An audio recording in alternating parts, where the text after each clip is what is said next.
New Zealand ने बांग्लादेश के अंदर 15 सालों के बाद कोई ओडीआई मैच हराया है। ये अपने आप में एक बहुत बड़ी खबर है, इतिहास रचने वाली खबर है। 15 साल काफी ज्यादा होते हैं और ये बताने के लिए काफी भी है कि बांग्लादेश के अंदर कितनी स्ट्रांग टीम है।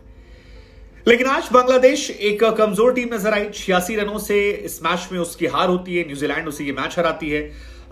इस मैच में बात करने के लिए बहुत कुछ है। कैसे स्पिन के सामने दोनों टीमें संघर्ष करती नजर आई, कैसे दोनों टीम पूरे 50 ओवर नहीं खेल पाई। बांग्लादेश तो 41 ओवर में सिमट गई और न्यूजीलैंड जैसे तैसे 50वें ओवर तक पहुंची थी।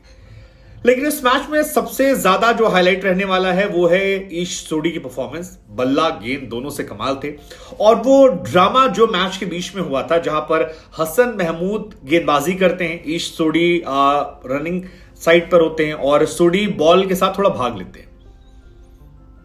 हसन गेंद उठाते हैं और स्टंप पर मार देते हैं। आई थिंक 41वां या 43वां ओवर चल रहा था, तीसरी बॉल थी और इस गेंद पर यह ड्रामा शुरू होता है।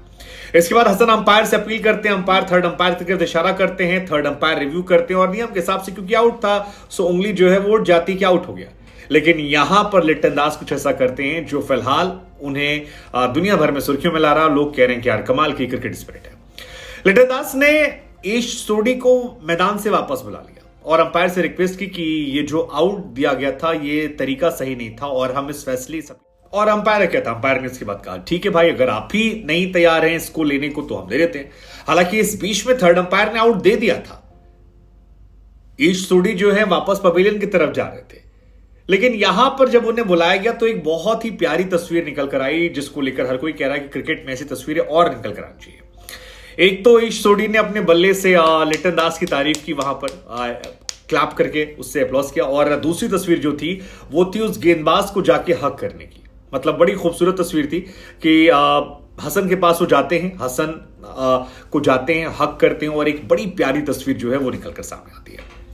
अब टेक्निकली हसन ने जो कुछ किया था वो गलत नहीं है, मतलब इसको लेकर चर्चा शुरू आती है कि यार क्रिकेटिंग स्पिरिट के खिलाफ है। लेकिन कई बार गेंदबाज कहते हैं कि भाई तो आगे बढ़ना नहीं चाहिए था। आप भी तो बेईमानी करते हैं आखिरी के ओवरों में कि आप आगे बढ़ते हैं, शुरुआती ओवरों में तो नहीं बढ़ते। आखिर में प्रेशर होता है, विकेट कम होते हैं या स्ट्राइक चाहिए होती है तो आप लोग ऐसा खुराफात करते हैं। लेकिन इस बहस के बीच में लिटन दास की तारीफ हर तरफ हो रही कि यार ये करना इतना आसान नहीं होता है, क्योंकि इसके नतीजे अक्सर मैच आउट पड़ते हैं और ये इस मैच में भी देखने को मिला। 17 रन के स्कोर पर थे जब ये पूरी घटना हुई थी और बाद में उन्होंने 35 रन बनाए, तकरीबन 17-18 रन और बनाए। और लिटन दास का भी अगर आप पोस्ट मैच स्टेटमेंट सुनेंगे तो वो कह रहे थे कि यार 40 रन लगभग एक्स्ट्रा बन गए थे और उसी का असर यह था कि हम प्रेशर में आ गए। ओके भी कहते हैं 40 ओवर तक हमने इस मैच को कंट्रोल कर रखा था, लेकिन उनके पुछल्ले बल्लेबाजों ने अच्छी बल्लेबाजी की और उसने मैच से बाहर कर। यही बात ईश सोडी भी कहते हैं यार कि ये बहुत कमाल का जेस्चर था। मतलब लिटन दास की जितनी तारीफ की जाए उतना कम है। एक कैप्टन होकर इतना आसान नहीं होता है, क्योंकि यही मैच हारने पर लोग आपके पीछे पड़ जाते हैं और मैच एक्चुअली में वो हारे। हालांकि मैच बड़े अंतराल से हारे, 86 रन काफी बड़ा होता है, लेकिन ईश सोडी के इर्द गिर्द ही ये पूरा मैच रहा। उन्होंने बल्ले से 35 रन बनाए, जिसकी वजह से उनकी टीम एक अच्छा स्कोर बना पाए, रिस्पेक्टेबल टोटल। और गेंदबाजी में तो वो कमाल के रहे, 6 विकेट 39 रन देकर लिए और आई थिंक ये न्यूजीलैंड के लिहाज से बहुत इंपॉर्टेंट है, क्योंकि न्यूजीलैंड के गेंदबाज, स्पिनर गेंदबाज ने 6 विकेट निकाले। इसका मतलब यह कि वर्ल्ड कप की तैयारियों के मद्देनजर उनकी टीम काफी स्ट्रांग हो रही है और ईश सोडी की परफॉर्मेंस बहुत बहुत स्पेशल होने वाली है। वैसे ईश सोडी जो है वो इंडियन बैकग्राउंड से ही है, न्यूजीलैंड में रहते हैं और अच्छी पंजाबी बोल लेते हैं, लेकिन बेस्ट बॉलिंग फिगर उनका ओडीआई में था और शायद बीते कुछ सालों में ये बेस्ट इंडिया में भी, मतलब बेस्ट एशियन बॉलर का भी, मतलब except Asian bowler best record ये भी है। तो बहुत सारे रिकॉर्ड जो हैं वो ईश सोडी के नाम रहे और यही वजह रही कि 6 विकेट उनके गिरने के चलते बांग्लादेश धराशायी हो गई, सिर्फ 168 run. I mean that's very disappointing. उसमें भी 2 खिलाड़ियों की बड़ी भूमिका है जो थोड़े आउटडेटेड लग रहे थे, एक महमूदुल्लाह और दूसरे आपके तमीम इकबाल। इन दोनों ने अच्छी बल्लेबाजी की। तमीम इकबाल ने शुरुआत में अच्छी बल्लेबाजी की, महमूदुल्लाह अनफॉर्चुनेट थे, 50 रन नहीं बना पाए, लेकिन अच्छी पारी उन्होंने भी खेली और उनके लिए भी तालियां बनती हैं। साथ में नसूम महमूदुल्लाह अच्छी बल्लेबाजी कर रहे हैं। बीते अगर आप उनके 10 इनिंग देखेंगे तो उन्होंने अच्छी बल्लेबाजी की। आज 49 मारे पिछले मैच में, उससे पहले 8 थे, 38, 32, 20, 77, 14, 39, 80, 20। तो बीते 10 मैचों में अच्छा रिकॉर्ड उनका रहा है। तमीम इकबाल वापसी कर रहे थे तो उनके लिए शानदार रहा। महमूदुल्लाह के लिए भी अच्छा रहा, 49 रन बनाए, थोड़ी सा और जोर लगा सकते थे। साथ ही महमूदुल्लाह जो है उनके नाम एक रिकॉर्ड और गया कि आज उन्होंने इंटरनेशनल करियर में 10,000 रन बना लिए और ऐसा करने वाले वो चौथे बांग्लादेशी खिलाड़ी बन गए। उनसे पहले शाकिबुल हसन ने काम किया है, मुस्तफिक ने काम किया है और तमीम इकबाल ने काम किया है और इनमें से 2 खिलाड़ी तो थे नहीं, लेकिन अच्छी बल्लेबाजी उन्होंने की और बांग्लादेश के लिए एक नया रिकॉर्ड जो है उन्होंने अपने नाम किया। अब स्कोर कार्ड पर नजर डालते हैं। आज न्यूजीलैंड ने टॉस जीता, पहले बल्लेबाजी करने का फैसला किया। शुरुआत बहुत खराब थी, विलियम जो है मुस्तफिजुर की गेंद पर आते ही आउट हुआते हैं 8वीं बॉल पर।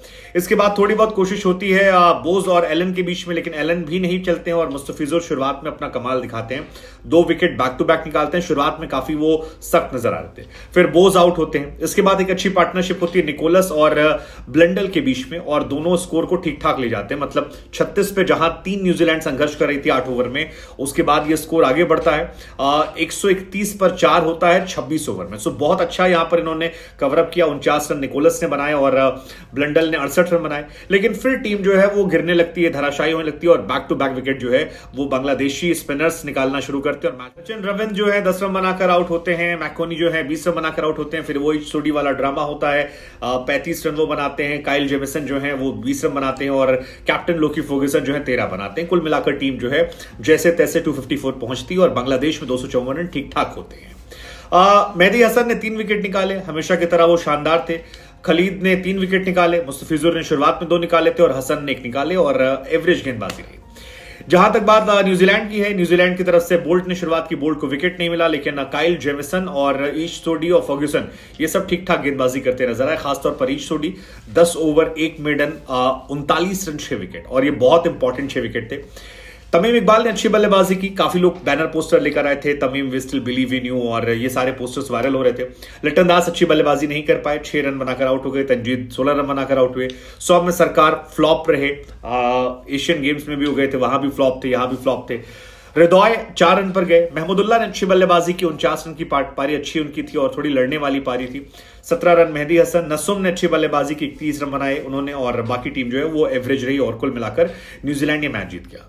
न्यूजीलैंड के लिहाज से बहुत सारे टेक पॉइंट्स थे, उनके स्पिन ने अच्छा किया, 15 साल बाद इतिहास रचा।